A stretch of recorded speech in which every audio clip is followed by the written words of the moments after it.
Hey guys, in this video I'll show you how to print 1099 forms in QuickBooks Enterprise. Now the first thing you need to do is actually verify your 1099 vendor setup.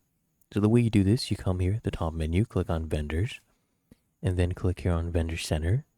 And you need to select a vendor. So here we have different vendors, and you want to just make sure that the vendor is actually eligible for 1099.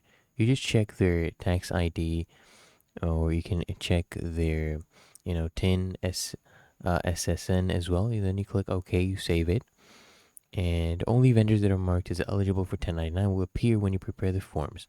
So when you want to prepare the forms, this is what you do. You come here, click on vendors, okay, you come here 1099 forms, and then you can go ahead and review your 1099 vendors before you do this. So here we can see which ones are eligible, which ones have tax ID, right here. And when you're ready to print, you can print this as well.